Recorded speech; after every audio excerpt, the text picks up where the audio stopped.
भगवद्गीता अध्याय 10 विभूति योग विभूति योगा।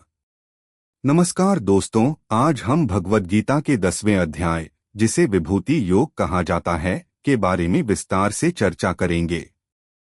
यह अध्याय भगवान श्री कृष्ण की दिव्य विभूतियों और उनकी महिमा का वर्णन करता है। इसमें भगवान श्री कृष्ण अर्जुन को अपने अद्भुत स्वरूप और इस संसार में उनकी विभिन्न अभिव्यक्तियों के बारे में बताते हैं। तो चलिए इस अध्याय को गहराई से समझते हैं। अध्याय 10 का परिचय। 10वें अध्याय में भगवान श्री कृष्ण अर्जुन को यह बताते हैं कि वे ही इस संसार के सृष्टि, स्थिति और संहार के कारण हैं। वे सभी देवताओं, ऋषियों और प्राणियों के अंदर विद्यमान हैं। इस अध्याय में भगवान अपने विभिन्न रूपों और शक्तियों का वर्णन करते हैं, जिनके माध्यम से वे इस संसार को संचालित करते हैं। भगवान की दिव्य विभूतियां। भगवान श्री कृष्ण कहते हैं कि उनकी विभूतियां अनंत हैं और उन्हें पूरी तरह से जानना किसी के लिए भी संभव नहीं है। फिर भी वे अर्जुन को अपने कुछ प्रमुख रूपों और अभिव्यक्तियों के बारे में बताते हैं। सृष्टि के आदि कारण भगवान कहते हैं कि वे ही इस संसार के उत्पत्ति, स्थिति और संहार के कारण हैं। वे बिना जन्म के हैं और सभी प्राणियों के अंदर विद्यमान हैं। देवताओं में प्रकट रूप भगवान विष्णु, शिव, इंद्र, सूर्य, चंद्र आदि देवताओं में अपने विशेष रूपों में प्रकट होते हैं।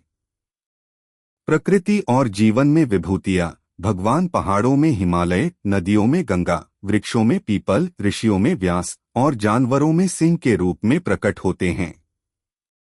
ज्ञान और शक्ति का स्रोत भगवान कहते हैं कि वे ही सभी प्रकार के ज्ञान, बल, तेज और समृद्धि का स्रोत हैं। भगवान की महिमा। भगवान श्री कृष्ण अर्जुन को बताते हैं कि उनकी महिमा असीम है। वे कहते हैं कि जो भी व्यक्ति उन्हें श्रद्धा और भक्ति के साथ याद करता है, वह उनके दिव्य ज्ञान को प्राप्त करता है।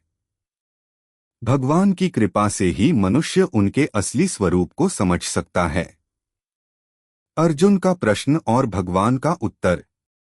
अर्जुन भगवान से पूछते हैं कि वे कैसे उनके दिव्य रूपों को समझ सकते हैं और उनकी विभूतियों को कैसे पहचान सकते हैं।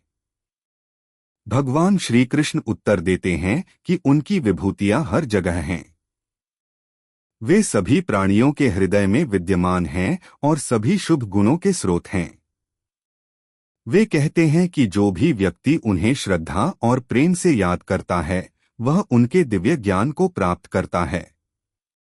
अध्याय 10 का संदेश।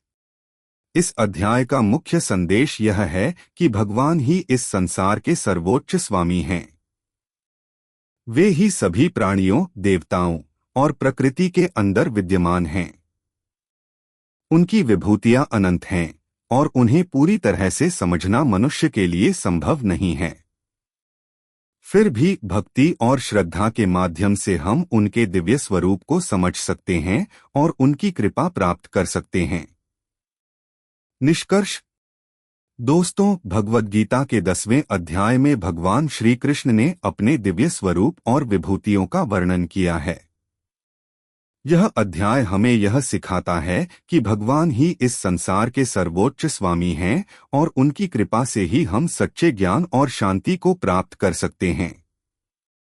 अगर हम भक्ति और श्रद्धा के साथ उन्हें याद करें, तो हम उनके दिव्य ज्ञान को प्राप्त कर सकते हैं।